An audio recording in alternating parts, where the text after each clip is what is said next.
start by first giving a little brief, I don't know, introduction or overview of kind of therapy, because sometimes people think about therapy or counseling, they get like scared and oh my gosh, what's wrong with me? Therapy is not for only people who are majorly mentally ill. It's not only for people who have huge, terrible problems. Therapy is a place, and counseling is a place where you can go and talk to somebody who is receptive, hopefully, who can kind of guide you through challenging processes and times in your life and can bounce and reflect ideas off of them. It's a place to go and get support. It's a place to go and learn. And I would strongly encourage everybody at some point in their life to be involved in some sort of therapy, if that's individual or a group or whatever, because nobody can do it by themselves. I think that's pretty clear in Scripture, and I have seen that lived out so often in my experience in the families of lives of families that I've worked with. So I don't want anybody to be scared about that. If you have questions about how to access some of those services, please find me or talk to my wife, and she can get you my contact information afterwards.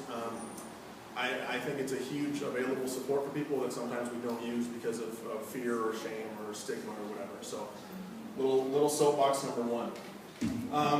All right, this morning we're talking about practical parenting, and when I was kind of revamping this message, sorry if you heard last year, it's going to be a little bit of a refresher. The idea came to me that an ounce of prevention is worth a pound of cure. Has anybody ever heard that before, that saying? Maybe I'm just really, really old. Nobody can hear me? Can anybody hear me? Do I need to be louder? No, they're saying they heard that. They heard that. My wife's saying you can't hear me. Are we good? Okay, I'll talk louder. An ounce of prevention is worth a pound of cure. The idea being that if you fix a problem before it becomes huge, it's less work, it's less challenge, it's less struggle. You can not make mountains out of molehills, if that makes sense.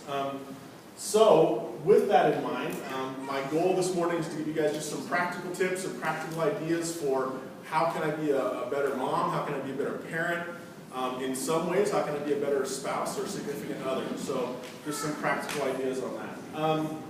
How many people drove here this morning in their own car? And you learned to drive where? Driver's ed. Anybody? Driver's ed?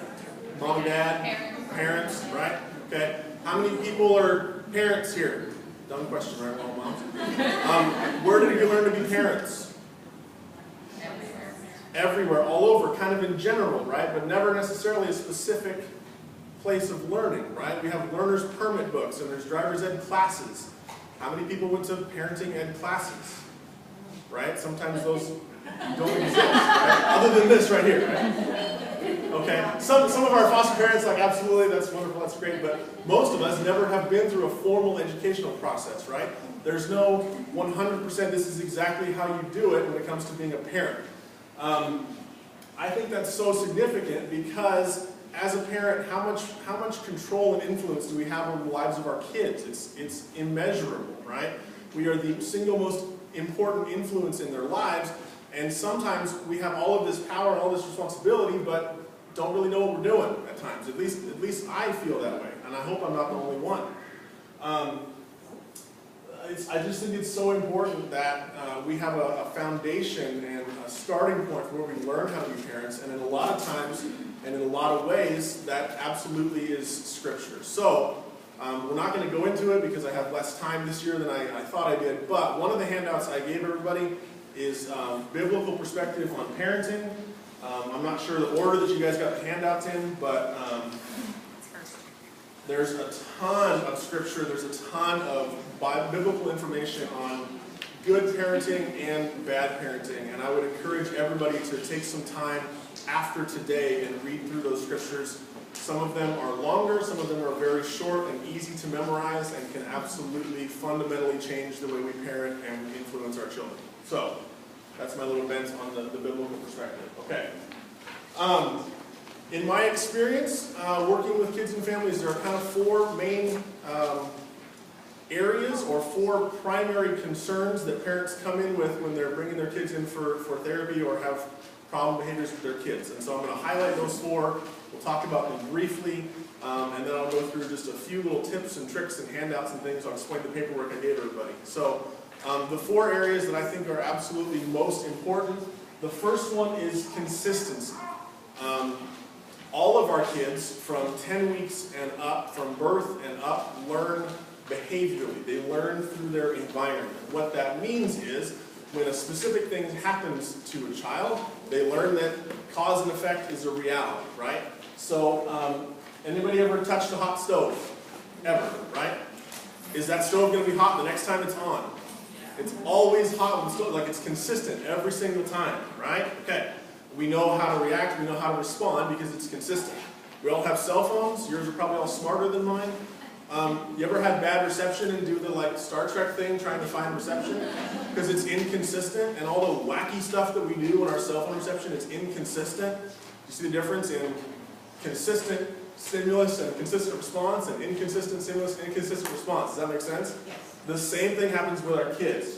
So, if you as a parent are consistent in your attitude as much as you can, consistent in your responses as much as you can, your kids will learn effective and appropriate ways to interact with you. To that extent, my second little soapbox. Do any of us count to 3, like, I'm going to count to 3 and then you're in trouble? Anybody does that? Okay.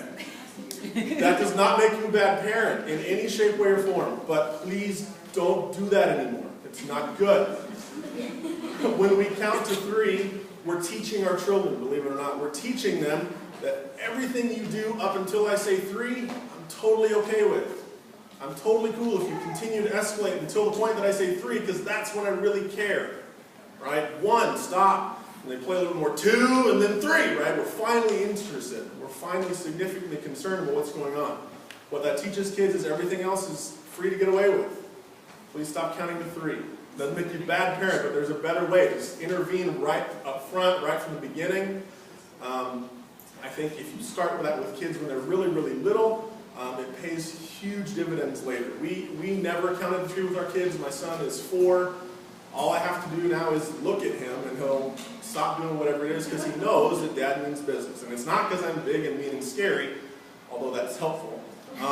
It's because he knows that I'm going to respond the same way every time, and his behavior is not okay. And if he continues, then it's an automatic timeout, right?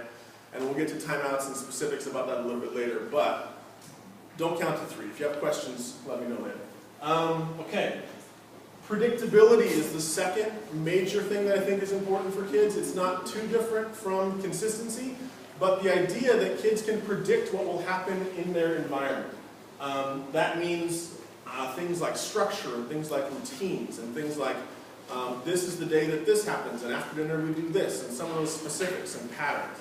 An example in my life is that when I get home from work, my cell phone and my car keys and my wallet go in the same place every single time. I put them in the same drawer, and I won't tell you where that is. If you break into my house, you won't know. But they go in the same place, and I never lose my keys or my wallet or my phone. Other people I know that I might happen to be married to don't do that as much, and we spend time looking for keys and wallets and phones and purses and things like that. And I'm not bad enough with my beautiful, lovely wife, but we've talked a lot at home about if you just didn't put it consistently in the same place and it was predictable what would happen, how much easier would it be? The same thing with our kids, right? If they know that after breakfast we go brush our teeth and then we get to go play, then after a little while you don't have a fight about brushing your teeth after breakfast because they know that's the predictable pattern. Does that make sense? Okay. Let's see.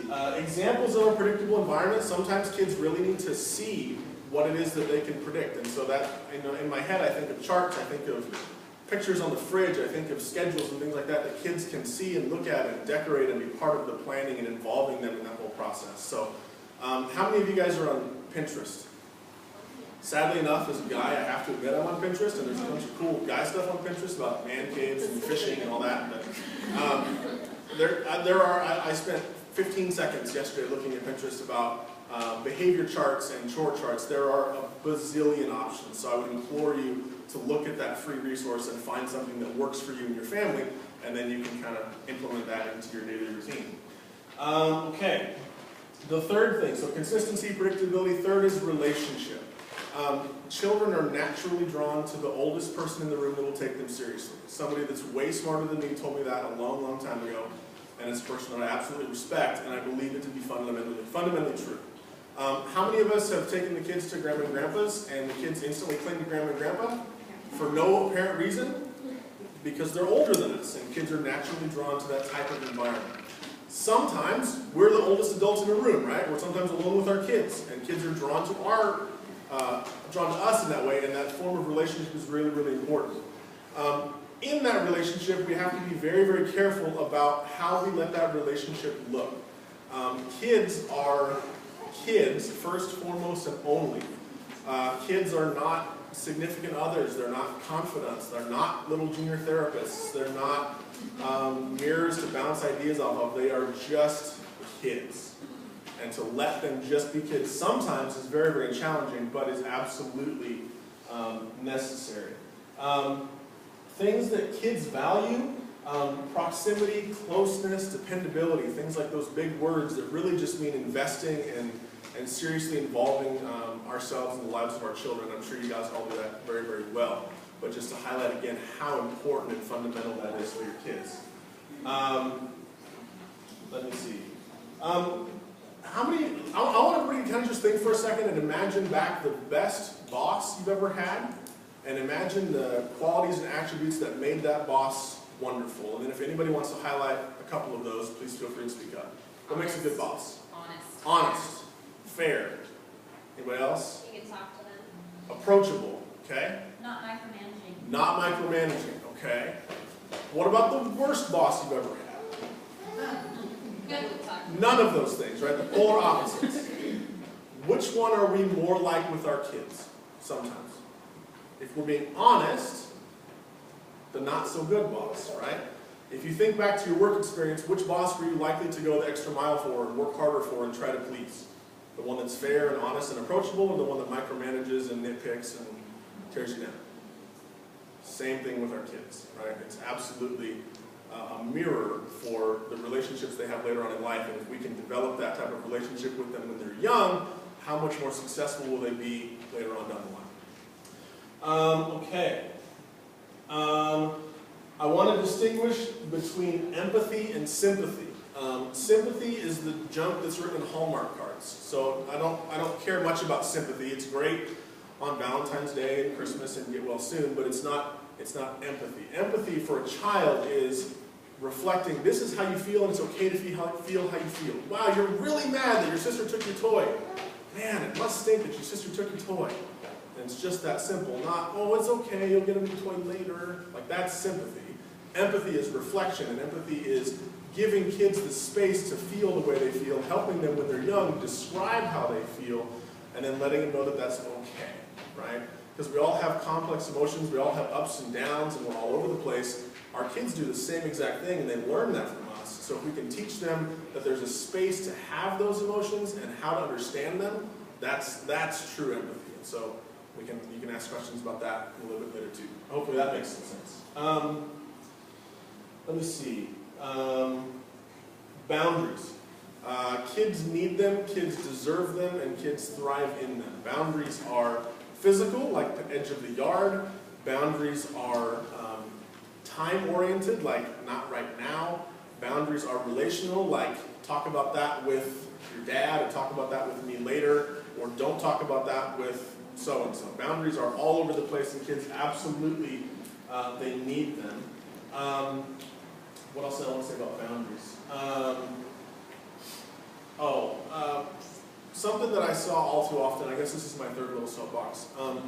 I even know in this room that there's some broken families and relationships that for whatever reason are no longer intact, and people have children and then separate, and that makes things very, very complicated. I know because I've seen it, I know because I've experienced it, and I know that is a huge challenge even in this room.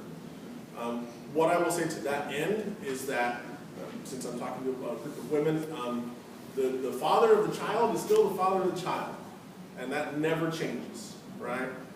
We may think that he's a terrible, no good, blah, blah, blah, blah, blah, but he's still the dad of that little kid, and that little kid still looks up to that guy as dad, right? It's really, really important that we bracket our problems and bracket our relationship with our ex and not let that influence and infect the lives of our kids, because that parent-child relationship exists even if the spousal relationship doesn't exist anymore. So just a little bit about that, and again, I know that that's a huge challenge. I know that's very, very complicated, And like everything else, if you have questions about that or would like to talk further, please get a hold of me later on. I'd be happy to bounce some ideas off and be a sounding board for that. Okay. Lastly, for boundaries, kids deserve the truth. They deserve the boundary of having somebody be honest with them and tell them truthfully what's going on. But that doesn't mean they need the whole truth, the full truth, and nothing but the truth, right? They need a truth in a level that they can understand and in an amount that they can understand. We've all lost loved ones. We've had kids who've lost loved ones, or particularly in my experience, people who have substance abuse struggles. It's perfectly acceptable in a situation like that to say that somebody is sick and getting help. You don't need to say that they're addicted to this, that, and the other and shoot up daily or whatever. You just need to give them the amount of truth that kids need, and that's okay. That's not lying. That's not being untruthful. That's giving the appropriate amount of truth and the safe boundary for kids where they can understand. And as they get older, they can learn more and develop more information and things like that. Does that make a little bit of sense? Okay. All right. We're going to get to, well, let's see. I want to highlight just really quickly the difference between punishment and consequences. Do we think those are the same or are they different? How so? What's that? One's natural, one's enforced. One's natural, one's enforced. Okay. Okay, that makes a little bit of sense. Consequences are natural. Okay. I think punishment is about me and consequences are about you. Punishment makes me sometimes feel better, feel vindicated. Consequences help you learn. I think punishment is punitive and consequences are instructional, correctional, learning opportunities, teaching moments, right? Don't do those all the time, but every once in a while. Punishment is reactive, like we react to the bad behavior of our kids and we give them punishment. Consequences are proactive and help them learn for the next time and be future oriented and always be open to that, learning and growing, right? There's a difference between the two. The last thing about that, and this is kind of where some of those biblical perspectives come into play, consequences, punishment, all of that stuff is not an option. I know that sometimes it breaks our hearts when our kids cry and send them to timeout. I know it breaks their little heart when you take away their toy and they're sad at you and mad at you, and when they're older they say things like, you're a mean mommy and things like that. They don't mean that, they're just very, very mad at the moment. It's not an option to have that consistent boundary. If you don't do those things, check out Proverbs and some of those verses I gave you and see the end result. It doesn't go so well. How am I doing on time? Okay? You're okay. Okay. All right. Any questions on any of that before we get to handouts? That was a lot. Yes? What was number 4? Number 4 was boundaries. Okay. Limits, boundaries, parameters for everything. Anybody else? Can Yes? you give an example of punishment versus consequence? Punishment can be me yelling at you for being an obnoxious little kid, and consequences is timeout. Punishment is reactive and in the moment, and consequence is more, like I said, future-oriented and planning ahead, right?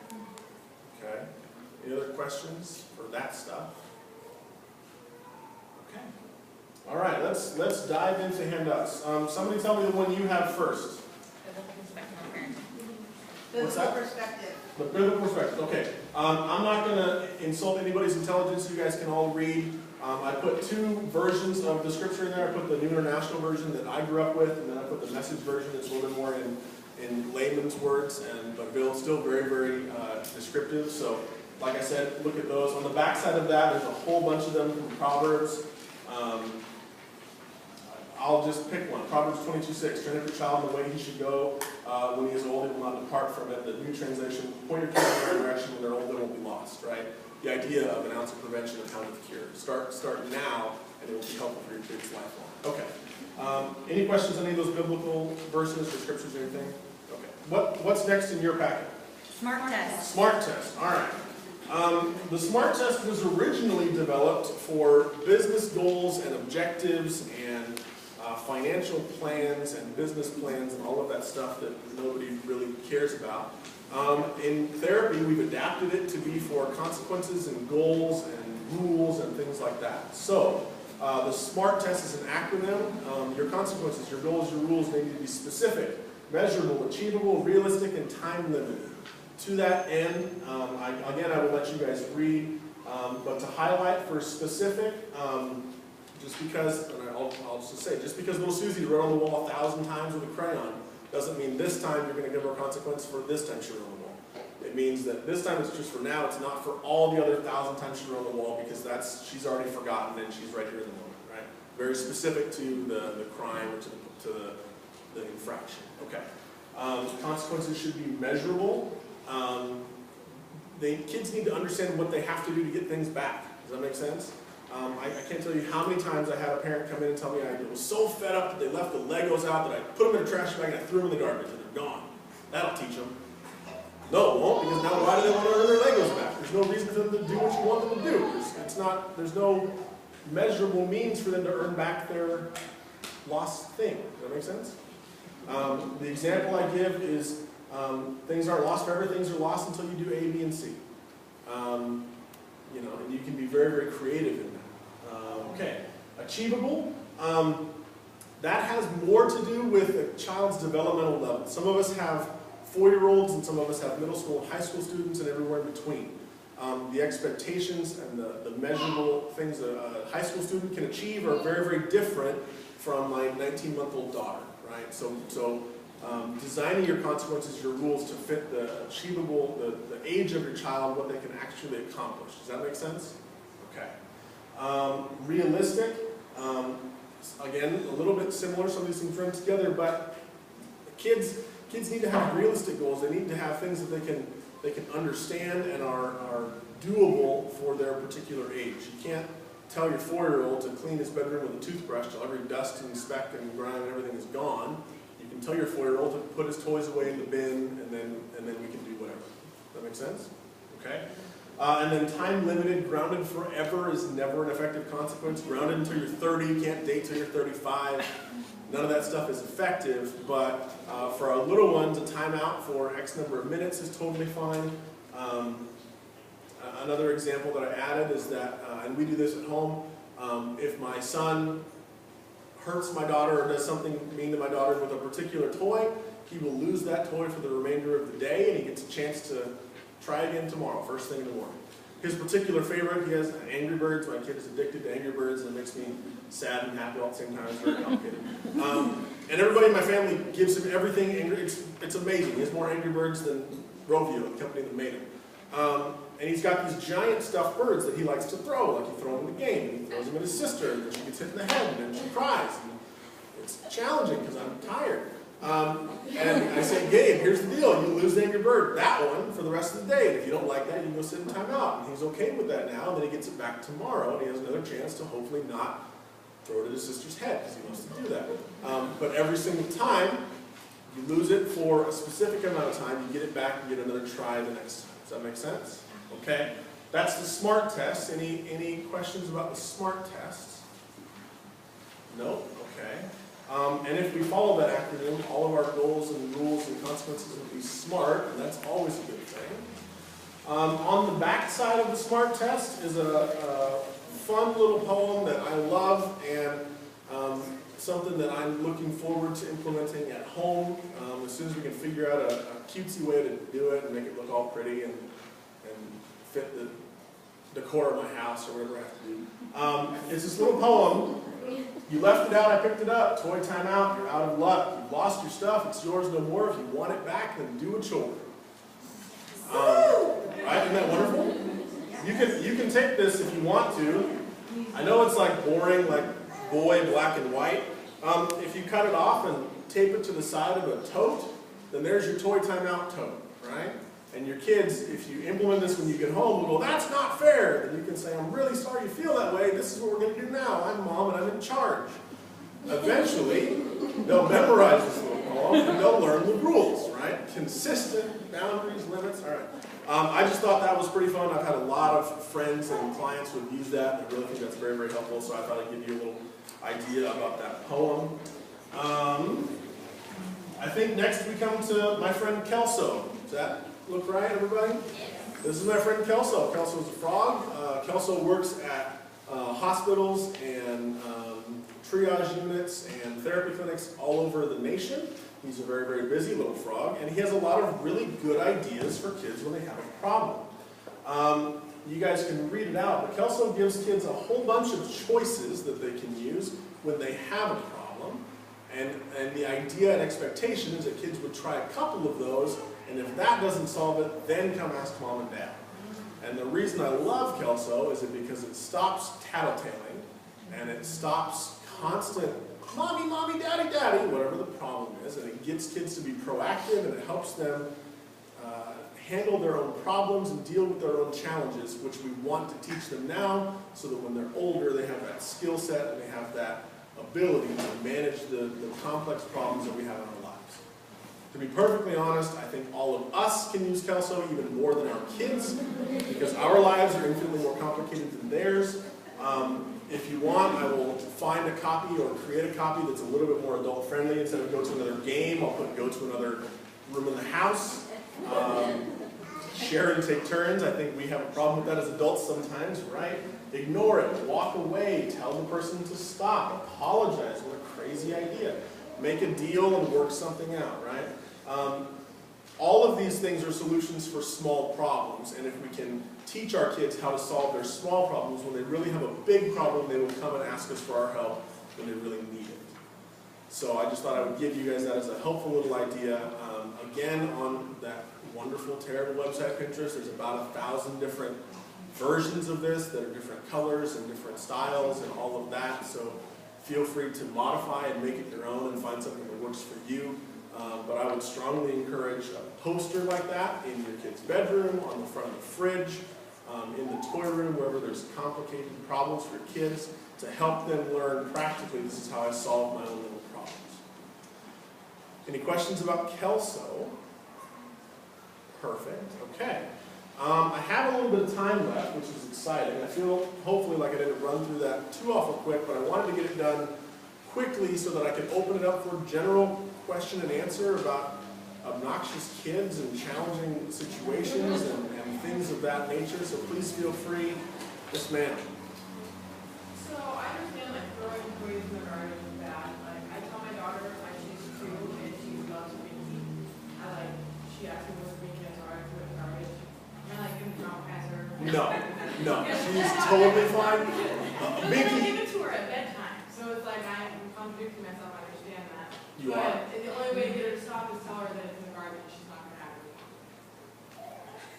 it. That is where we end up most of the time, right? The only way to get your little one to fall asleep is to give them a bottle. The only way to get your 4-year-old to be quiet is to give them an iPad in my house, right? There's things that we sometimes have to sacrifice on. I would tell you, because it's not my house, it's your house, that if you never brought that binky out again, eventually she will forget about the binky and move on. So hard.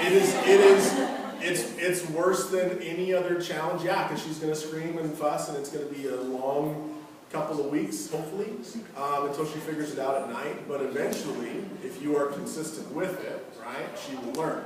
Because not that you're intentionally teaching her bad behavior, but what you might be teaching her is if she cries loud enough, she gets her binky.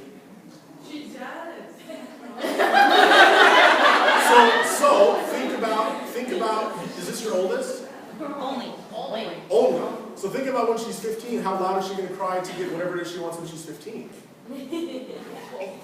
Right? And I don't say that to beat anybody up, but that's absolutely incredibly challenging. But that's the kind of thing, if we start it now, then later on it pays off for us. Actually, my knees were weak. I can break her of that. Keep loud. Anybody else? Any questions? Yeah, go ahead. Okay, so I have a question about how do you be consistent and try to teach your child like a new routine without being micromanaging? Challenging question.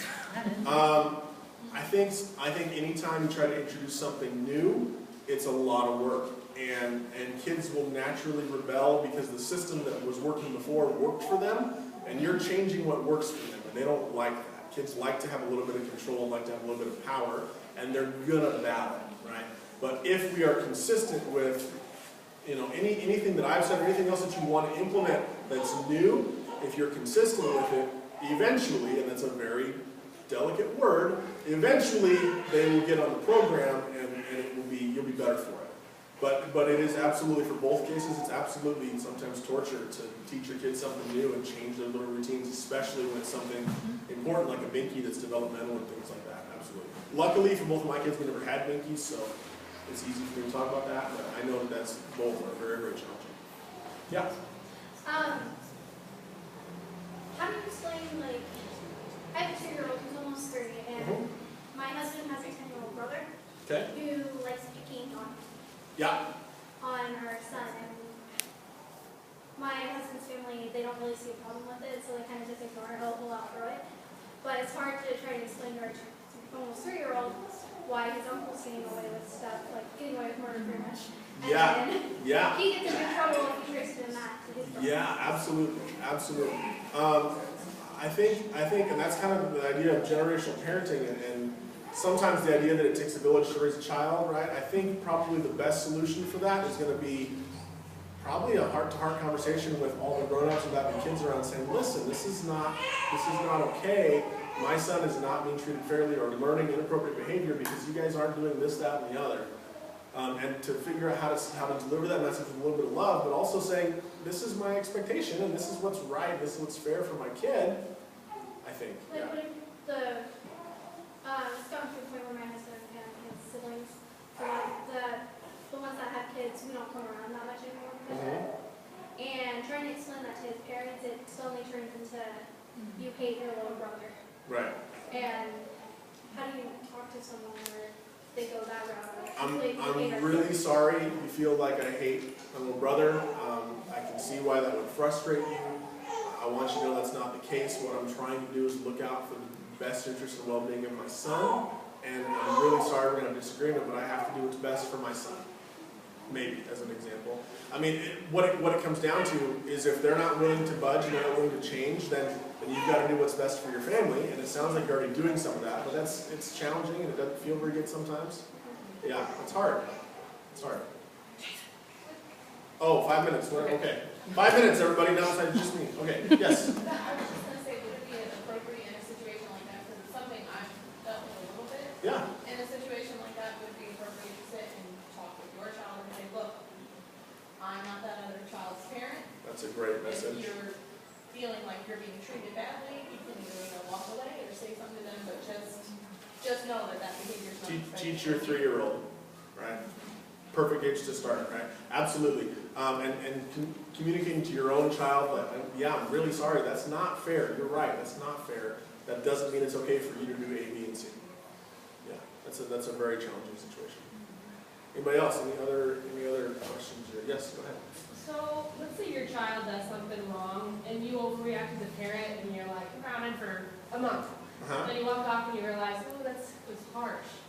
But you want to like take it back, but you don't want to give your You child. don't want to cave. Yeah. Right. What do you do?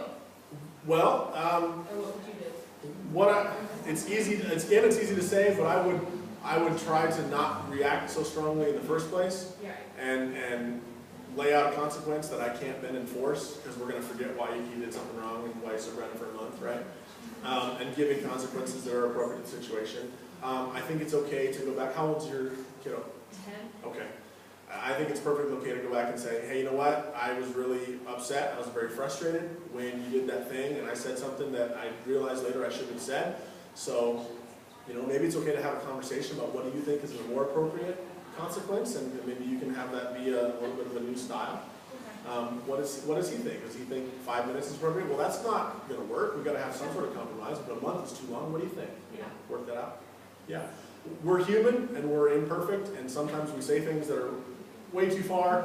And, oh gosh, what was I thinking? Right? That happens. Yeah, it's a bit of a Sorry, I overreact. Absolutely. So that they learn to apologize when they Absolutely. Yeah. Go ahead. What's the difference between silly rivaling and bullying? How old are your kids? I'm 5. Oh boy. There are boys.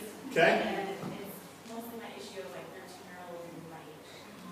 And then most like divorce and wives. The is the stuff that's happening different than what you or dad experienced when you were a kid? Okay. My 8-year-old, I don't want to say super sensitive, because maybe he's not, but I feel like he is, but he's worse than me. He's smaller than me. That's when that empathy, yeah, it really sucks when your big brother does this and this. I'm really sorry he did that to you. You know, and helping me validate your 8-year-old that that's okay to feel frustrated. And talking to your 13-year-old, being a nicer big brother. Yeah. Sibling rivalry is very, very complicated, especially with boys. Boys are dumb. I'll be the first to admit that. And kids, boys, adolescents have so much complicated stuff going on that it's just a mess. If it's picking on and pushing and being mean, a lot of that sibling rivalry. And a lot of that, honestly, is the complication of being in middle school, because being 13 stinks for just about everybody. Yeah. You had mentioned in the beginning about not making them out a molehill and how to get additional help before it gets.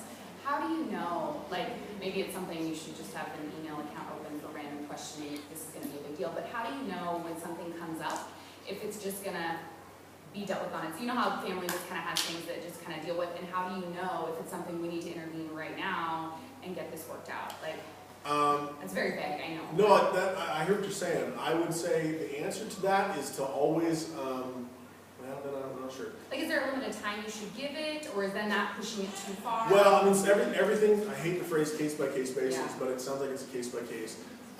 Most things, time doesn't heal all wounds, but time gives space, and time gives growth, and time gives opportunity for change. If you're concerned about it, absolutely, we can talk a little bit more. But I would honestly say that if you have a concern and you're really worried about it, take everybody in and have an appointment and see what a professional thinks. And if it's something, they'll let you know. Yeah. Okay. Am I out? I'm done? All right, time's up. Thank you guys very much for the opportunity. I appreciate it.